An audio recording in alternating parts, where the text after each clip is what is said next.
it's not a shift, theatres will continue to exist and to thrive. Content, no matter where it is, it will find its viewers or its listeners depending on how the story you're telling. But I think OTT platforms are definitely here to stay.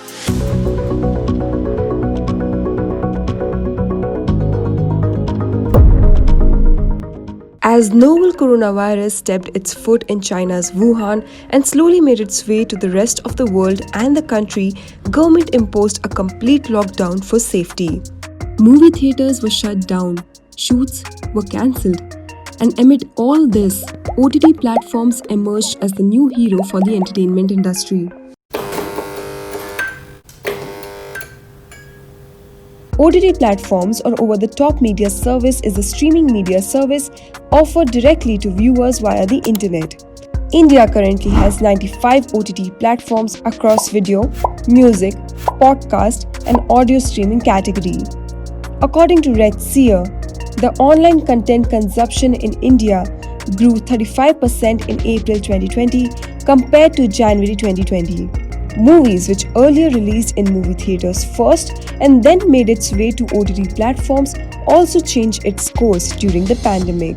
Movies like Shakuntala Devi, Bulbul, Sadak 2, Gunjan Saxena and many more were released on OTT platforms as future holds no promises of opening up of movie theatres anytime soon. The OTT industry will have more than 500 million viewers by 2022. It's not a shift, theatres will continue to exist and to thrive once the situation improves. But in the current scenario, I think OTTs provide you a great option to watch content.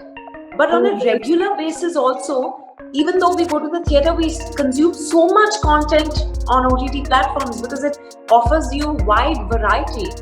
And in not just content from your country or Hollywood, from all over the world. So you're getting to see, fantastic content from across the world.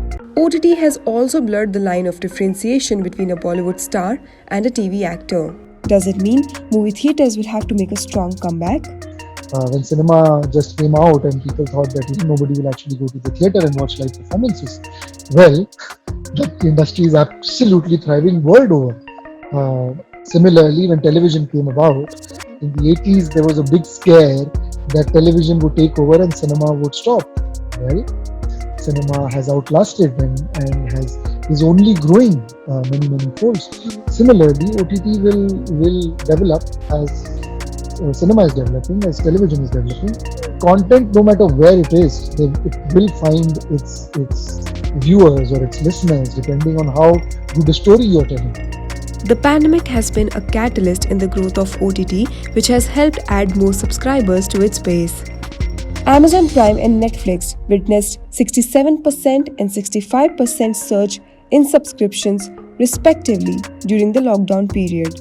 Zee Network's ZEE5 registered an 80% rise in subscriptions during the same time, while Alt Balaji witnessed a 60% uptick in its user base. Disney-owned Hotstar saw 41% rise in subscriptions, while Google's free video platform YouTube saw 46% rise in subscription. OTT platforms are definitely here to stay, not only for the movies but also for all series, etc. because it has a wider audience. People know that more people are going to watch their show when it's on an OTT platform. I think even Bollywood has realized that, which is why so many movies are releasing now on OTT platforms, and that's how it's going to stay.